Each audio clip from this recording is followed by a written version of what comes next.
Kembali lagi di Invest Time dan kita sudah di segmen terakhir. Sesuai dengan janji saya tadi, Mas Akbar punya beberapa pemaparan menarik nih buat kita. Langsung saja, silakan Mas Akbar. Ya, jadi kita coba sedikit summary ya tadi ya pembahasan kita mengenai nabung atau investasi barang pacar. Untung apa buntung? Pastinya kalau kita bicara keuntungannya tadi Sasa juga sempat bilang juga ya modal nabung dan investasi bisa jadi tambah besar. Jadi kalau misalnya kita punya cita-cita mau nikah, otomatis biasanya kita cuman mengalokasikan uang mungkin cuma 200-300 ribu sebulan sama pacar bisa 1 juta di situ ya. Jadi akan lebih besar yang disisihkan ke tabungan. Terus pastinya ini tujuan finansial bisa lebih terfokus karena di sini tabungan bersama pacar, tabungan itu kan pasti ada tujuannya. Ketika dua orang yang merumuskan satu tujuan otomatis bisa sangat terfokus dan benar-benar bisa sesuai atau relevan sama apa yang mereka inginkan. Gitu. Dan yang terakhir sebetulnya ini Sasa, ya belajar transparansi. Ya.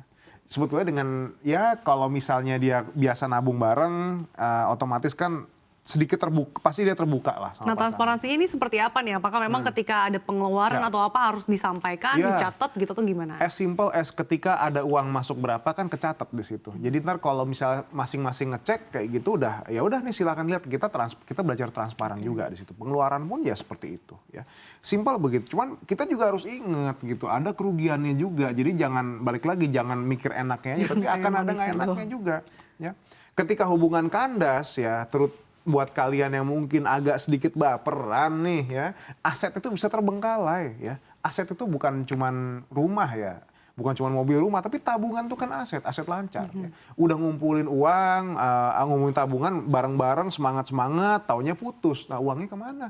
Sekarang mau dibagi, saya nggak mau berhubungan lagi sama dia, kontak-kontakan saya blok di situ. Gimana apa kabar di situ?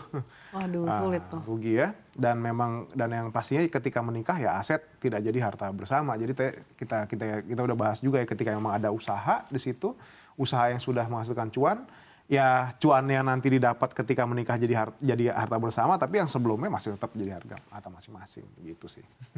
Di slide berikutnya nih ada apa lagi nih Mas Akbar? Jadi intinya ini adalah persiapan buat kalau memang teman-teman sudah punya niat untuk nabung atau investasi bareng pacar. Ya. Persiapannya ada. Pastinya siapin dulu komitmennya. Ya. Jadi tahu apa dampak dari semua ini. Ya. Dan pastikan teman-teman siap. Ya, karena kalau kayak gini caranya udah pasti nggak akan ada tuh blok-blokan. Komunikasi harus jalan. Ya. Dan pastinya tujuan finansial itu harus benar-benar sangat jelas dan spesifik. Nggak bisa cuman tabungan yuk, tabungan buat apa. Jadi harus jelas untuk jangka pendek dan atau jangka panjangnya gitu ya. Ya, nanti kita akan bahas ya habis dari sini ya. Jadi jangan bilang tabungan buat apa? Buat apa ya?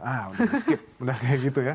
Terus yang terakhir, saya rasa ini penting ya, kesepakatan ya. Karena kalau memang kita cuman lisan aja, gentleman agreement kayak gitu ya, itu otomatis nggak punya kekuatan hukum. Ya, ketika ada yang dirugikan, ya benar-benar rugi banget, yang ada kerugiannya makin besar di situ.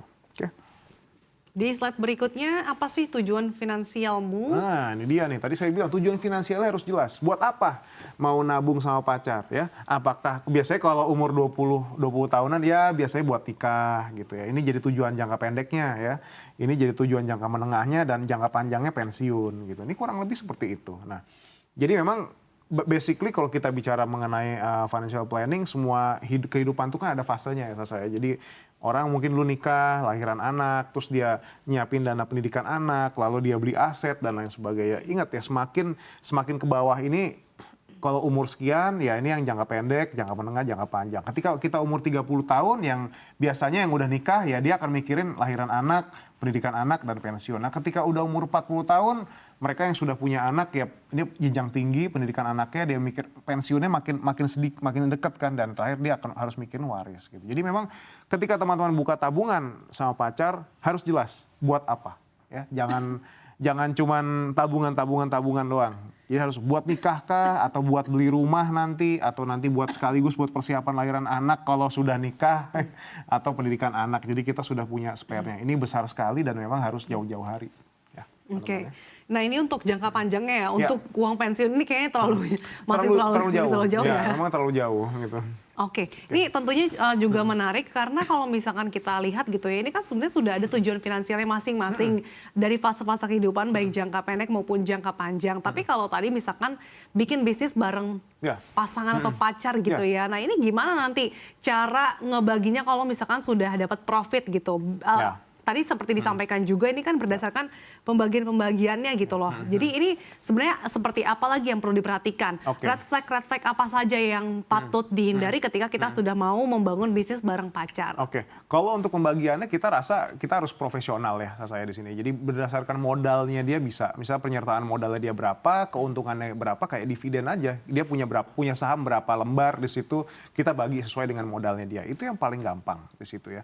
Terus yang pastinya ya kalau kita bicara mengenai red flag-nya ya sudah pasti kalau memang kita lihat dari kita kenali pacar kita mungkin agak-agak baperan, Nah agak-agak tapi kan mau kalau rugi misalkan gitu, ketika gimana? awal pacaran, maksudnya Ya. mungkin sebelum bisnis itu Sebelum masih bisnis. fine-fine. Tapi Oh, kok pas iya, udah ada iya. punya bisnis, kok jadi Ya, berubah gitu loh? Biasanya gini, tapi gini sih. Biasanya memang dari pacaran udah kelihatan seharusnya. Biasanya bagaimana cara dia simple lah, lifestyle dia seperti apa sih? Bagaimana dia memperlakukan uang seperti apa? Oke, mungkin masih fine di situ ya. Bisnis itu jalan, ya bisnis jalan, tapi lambat laun dia berubah begitu. Nah, mitigasinya seperti apa? Seharusnya dilakukan jauh-jauh hari. Ketika sudah mau bisnis, kesepakatannya ada di situ. Jadi jangan sekali-kali kita berpartner tanpa ada kesepakatan sekecil apapun, kalau menurut saya seperti itu. Karena itulah yang tujuannya untuk menghindari hal-hal yang dinilai bisa merugikan kita, termasuk perubahan sikap pacar kita ke kita ya. Jadi kecil atau besarnya modal ini patut ada kesepakatan. Jadi kita sebaiknya menghindari ya gentleman agreement yang kira-kira aduh kayaknya ini kita percaya tapi itu nggak bisa menjamin gitu ya. Nah tentunya Sobat Cuan yang ketinggalan nih masih penasaran sebetulnya kalau bikin bisnis atau mungkin investasi bareng pacar nih untung atau buntung sih. Nah langsung saja kita simak nih seperti apa sih tips and triknya berbisnis dengan pasangan. Mungkin bisa merekap ya dari pemaparan awal tadi sampai tadi kita barusan berbicara soal yang disampaikan ini. Oke. Ya, thank you Sasa ya. Ya, jadi gini teman-teman, bisa jadi kita berjodoh sama pacar kita untuk kehidupan, tapi tidak berjodoh dalam hal bisnis ya. Pertimbangan bisnis sama pacar ya atau kekasih itu cukup panjang. Ya. Pertama kita harus mengenal dia, bagaimana cara dia memperlakukan uang itu seperti apa, gaya hidupnya seperti apa, dan bagaimana dia melakukan manajemen keuangan. Ya. Dan pastinya ketika kita berbisnis ya atau kita membeli aset, kita akan punya harapan terhadap aset atau bisnis itu di kemudian hari. Nah, apakah harapan itu memang sudah memenuhi tujuan finansial kita? Ya? Atau jangan-jangan apa yang kita inginkan ternyata nggak inline sama pacar kita di situ. Itu yang harus benar-benar ditelusuri ya. Jangan sampai hal ini terjadi ya. Nah, teman-teman sekalian ya, ketika memang bisnis itu sudah jalan atau proses nabung bersama pacar itu sudah jalan ya.